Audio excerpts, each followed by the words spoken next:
So I think we're all, pretty much know what's going on. Hjalti and we've been focused on the previs. I would say that we're about a quarter through right now.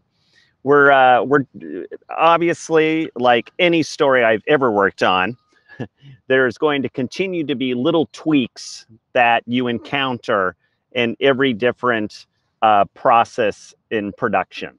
Even when we enter animation, we're going to notice small tweaks. Nothing big though, so nobody worry. Um, but pretty much, yeah, we're through the first quarter of previs. We've been making small story notes. I think the thing that we're focusing on right now, as we're continuing to go through,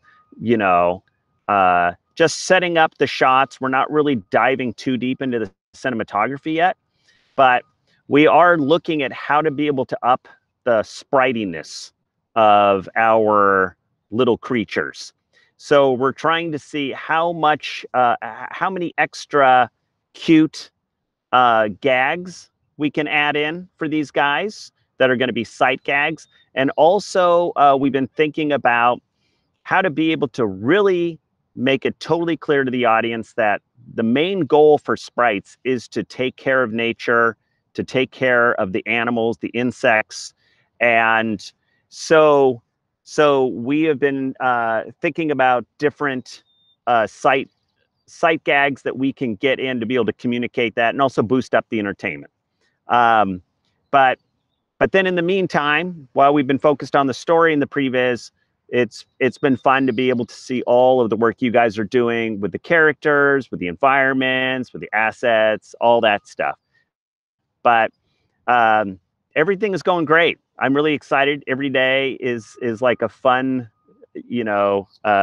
new piece of the Sprite Fright puzzle that gets put together. So it's looking great.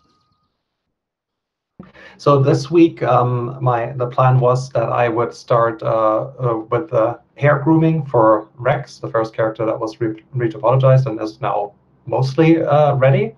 But before that, I was working on adjusting some of the nature assets from last week.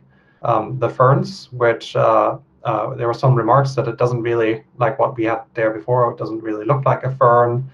And so this week I quickly just adjusted that, like I added a stem and I kind of separated each of the leaves. So hopefully this is looking a little bit better.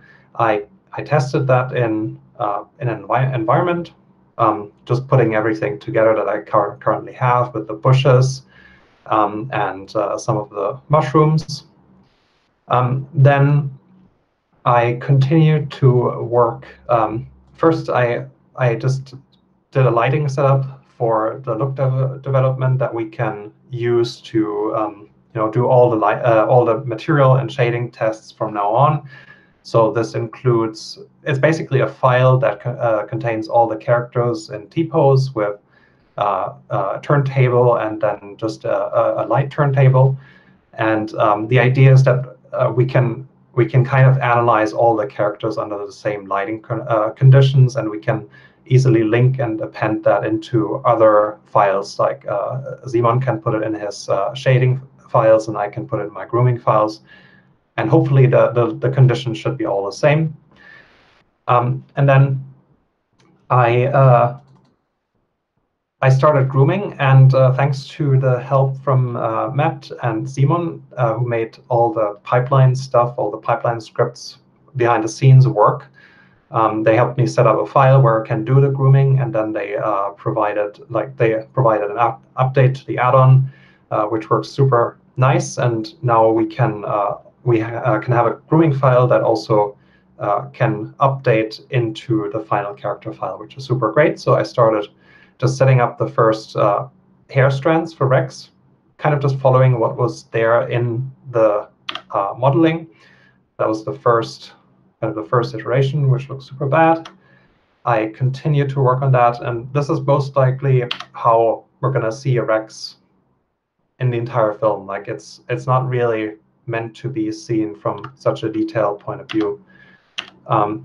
This is a more close up, today I added some extra hair, some loose hairs that would just kind of be sprinkled on top of everything.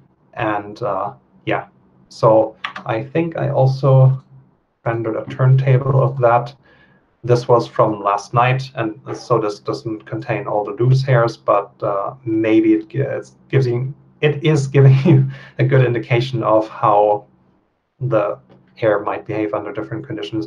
And of course, the shading isn't final, and this is just a test. So hopefully next week I can nudge the hair a little bit more into shape. Currently, it doesn't quite follow the underlying mesh so much, and there's still a lot of problems with the shading to be sorted out. But that was pretty much my week. Okay, so I've been working this week on Ellie, and starting with her hair. That actually started last week, so that completed this week. So the front view of Ellie's hair, the sculpt is on the left side, and the retopologized model is on the right-hand side. Little notes that I did is usually when I do retopology, I make sure that the spans are fairly even throughout each span, each strand of hair. So I take in consideration UV unwrapping, texturing, and rigging, how the hair will deform.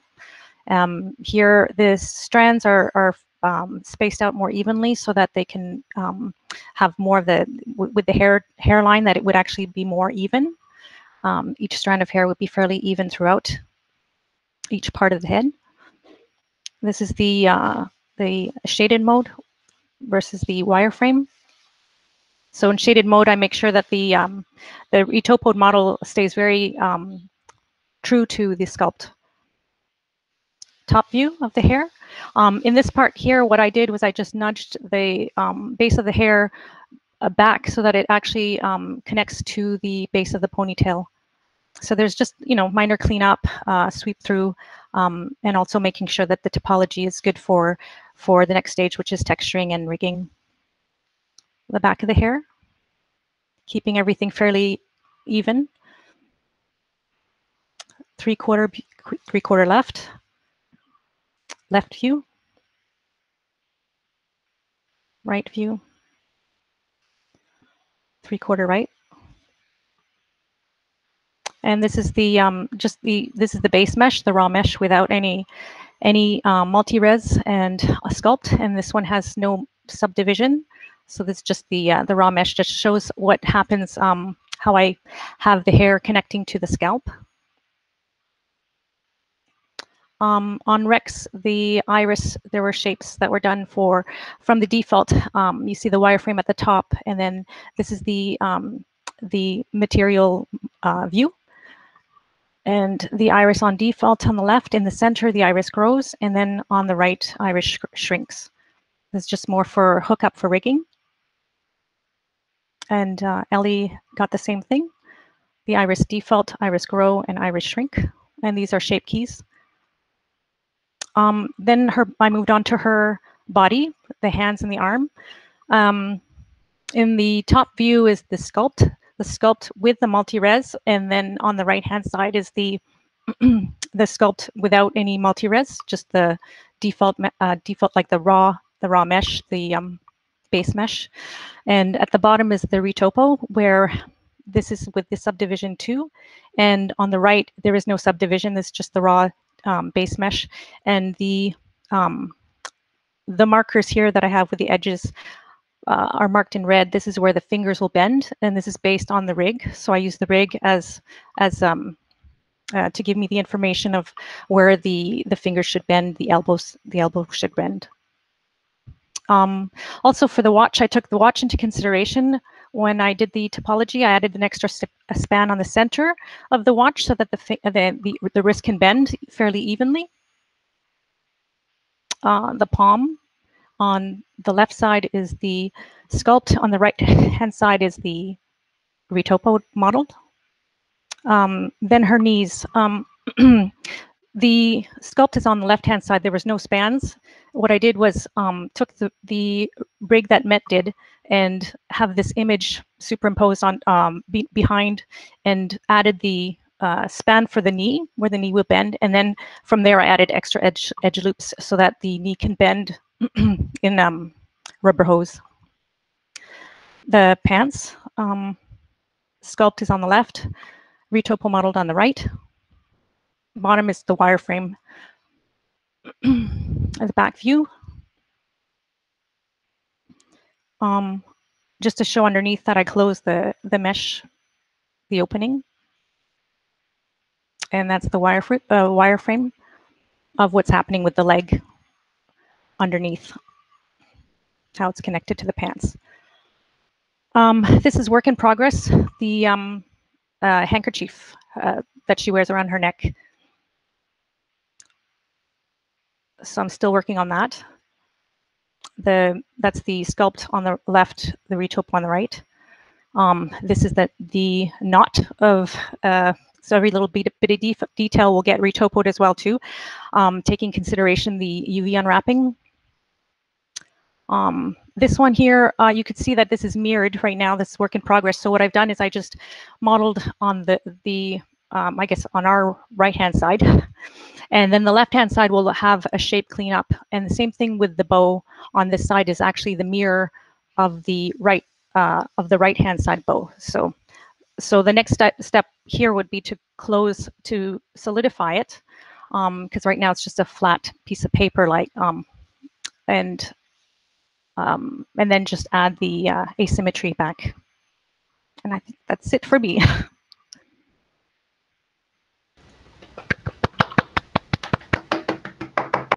Beginning of the week was grinding down the last remaining Rex to-dos for the animators, which included, although I'm on the wrong rig, included adding some extra cheek controls, which is this guy.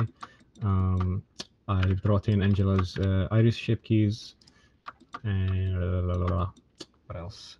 All right, a bunch of new nose controls. Why do they have so much stuff enabled? Whoa.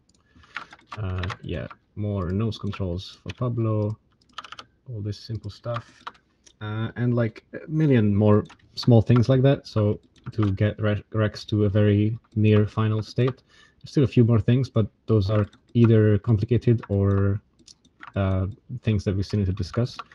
But yeah, Rex is pretty much up there. And then the next mission was to get Ellie functioning, which was ambitiously set for the end of this week. And I mean, if you consider this functioning, then she's functioning. So the challenge with this was to get all of Rex's functionality over to Ellie with as little manual labor as possible. So I think yesterday or a couple of days ago, I made a script to merge armatures in a way that doesn't lose a ton of data. And then I merged Rex's face rig into Ellie, and then huge amounts of cleanup and cleanup and cleanup.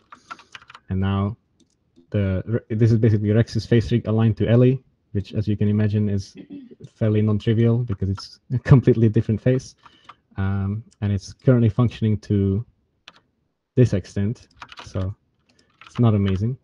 This was achieved about 10 minutes ago in the beginning of the meeting. So this is a bleeding edge technology right there.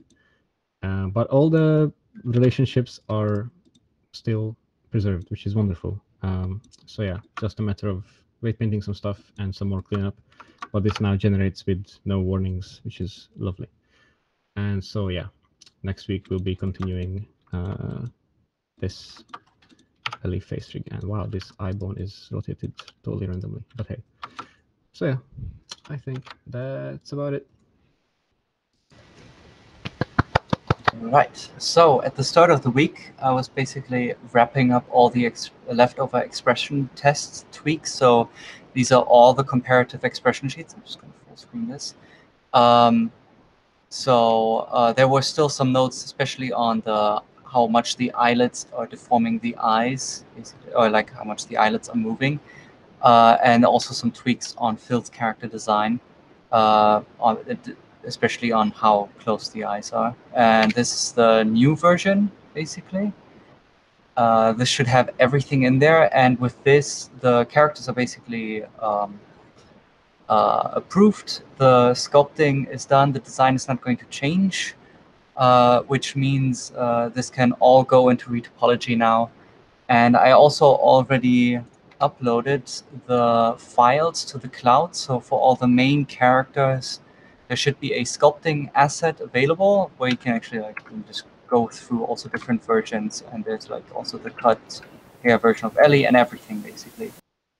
With the sprite, so I was like posing around, and and I give some extra to Vivien because he was asking for. I work on this post that this was the one that Matthew liked, so I was like making some retakes on it. That's for the pictures, and also I was working with Met, like a lot of back and forth on the face and everything, so it was like yeah, a lot of retakes going on. And I did a small animation. It's not finished. It's like halfway or something like that, but we can have a look of what I have at the moment. Yeah, so this is it.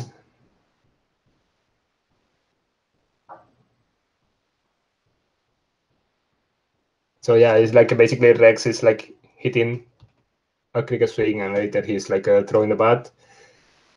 And I have to finish up.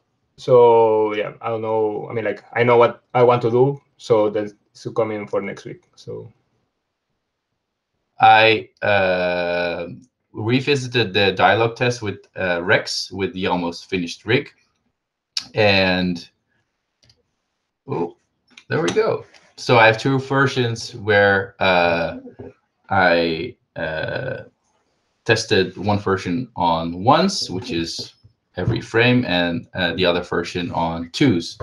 So this will give us a nice comparison on the style of animation that we are going to use. That said, like I can play it for you, but it will not be representable of what we are going to see. So this is the one on on ones actually, and then there is another one which is on twos, which doesn't really matter for you guys, but I can tell you it's amazing. And yeah, so that's what I've been up to. I'm very happy with the rig that we have so far. So great job, Demeter, on that, and we'll continue on that on next. So as Annie mentioned before already, because he was starting on the grooming, I got back to working on the pipeline tool that I've been creating together with Matt to integrate actually the grooming file that Annie's working into the complete character pipeline. So this is just a screenshot of the UI. I made a small mock-up of the general logic. This is, I won't go into too much detail for this. This is just how generally it works, because I'm just gonna in a second share a small demo of how it works. So the only thing you need to understand is that the green things are the files we're actually working in, and we want to be able to work independently and then build a final character file dynamically from these working files without stepping on each other's toes. And of course, we also want in those working files be able to pull in the information of the other files. So there need to be dynamic updates between all the files without destroying the work of each individual department, rigging, grooming, shading, modeling. So yeah, my work now this week was mostly just including the grooming file into this pipeline. Yes, so now I'll do a quick demo of how that works. On the left, I have the shading file. That's the working file that I'm working in. And on the right is the final character file, which there's no work supposed to be done within there itself. It's all just going to pull the information from the different files. And if I just make a change to the shader, just change the color here to something else and save. And then go into the grooming file to also make a small change. I'm just going to destroy Andy's grooming work here, but by just adjusting the hair here. And one thing that's important here is that these small lines here, which is basically the skeleton of the hair, gets updated as well. And that works automatically when I save due to this functionality. That's something I added this week. So now I save this updated automatically, and I can just pull it into this file. So if I just click update grooming, it will just take a second and then pull in all the grooming data from Andy's grooming file. And yeah, as you can see, it updated the hair. And it's still hooked up to the rig. I mean, now it's not perfectly rigged anymore, but as you can see, it still moves. And the shading is not touched at all. As you can see, there's no orange yet because I only pulled in the grooming. But I can also pull in the shading, of course. And this will probably take a few more seconds because there's more data to transfer. But yeah, of course, I can also just update all the different things at the same time. There we go. As you can see, this worked. And yeah, that's basically this UI is in every single working file, so the different departments can just pull in the information of the others. And it's all dynamic and nice, and it should work usually. Yes. Then also a little bit I worked on some shading things. I looked at how the transition of the blue line on Rex's sweater vest should be, because it's the knitted pattern. I thought it might need some more attention to see how it actually transitions. Oh, for some reason I can't toggle through all the images, but yeah, this is something I looked at as well, and we said that it would be nice, that it's actually the nicest to have this zigzaggy pattern to lean into the whole chunkiness of everything. And also, because we see the character mostly zoomed out like this, it gives a little bit more of a feel for the knitted pattern than having a straight line to separate the two materials. Another thing is I took a small look, this was just a small thing I did today, into the hair shading to just support Andy in what he was doing, and just looked into some randomization of the colors and how to do that in a natural way, which is not completely random per strand, but gives a little bit more of a more natural randomization pattern than what this would give us here. And yeah, that's my week. I almost exclusively focused on making this painting as helpful and glorious as it can be. So it's transitioned from black and white to sloppy colors, and Ellie was added in it, to this, which is the current state of the thing, adding some flowers and environment detail. Yeah, that was my week.